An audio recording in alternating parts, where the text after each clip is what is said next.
Okay, guys, here we go. Key terms. First thing, now that we got this set, thank gosh. Variable. Guys, a variable is just a placeholder.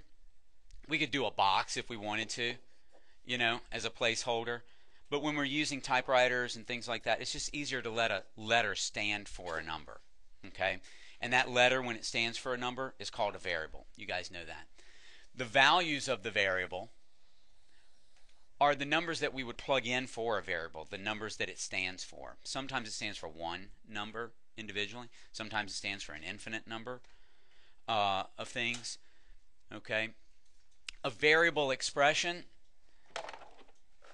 is just any mathematical expression that has a variable in it. For instance, 4x, that's a variable expression. Okay? Or 2 plus 3x, that's a variable expression. Right? This is not a variable expression. It doesn't have a variable. Okay? So this is called a numerical expression. Okay? Now, a numeral is this thing. It stands for a quantity.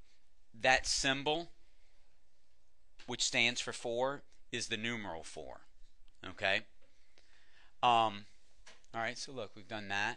Value of the expression. The value of the expression is the simplest form of that expression. What is this one? What's the value of that, Troy? 10. All right. 10 is the value of 4 plus 6, that numerical expression. All right. And we're just talking through these things. Simplifying the expression. Guys, we did that all last year. We're going to continue with working with that stuff this year. But simplifying an expression is always writing it in as simple a form as possible. So, for instance, 2 cubed. Is that simplified? It's not, Miles. What is 2 cubed? 8. Exactly. That's the simplest form, right?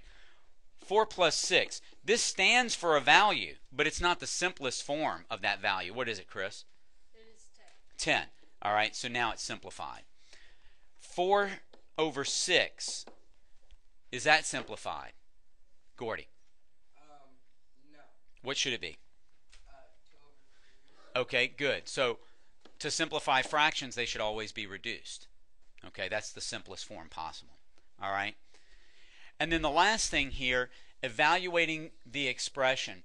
Guys, evaluating, and the word evaluate means plug in and simplify. And you should write this down somewhere on the side of your notes. Okay? Somewhere on the side of your notes, you should say evaluate.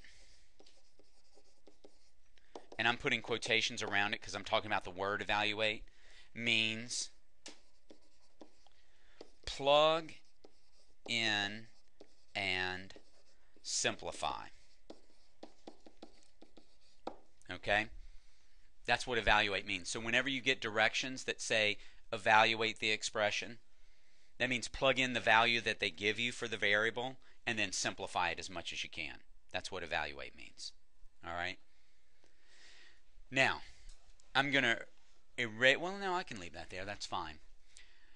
Example number 1, it says simplify each expression. What's the first thing I do to simplify that, Hugh? Do the step in parentheses. So I get 48 plus 8, and then I can simplify it some more. This is a division? I'm sorry. Okay. So 42 divided by 6. I'm hoping that looks better. Devin? 7 plus 8. Thank you guys for correcting me there. And what's 7 plus 8? Kyle? 15. Good.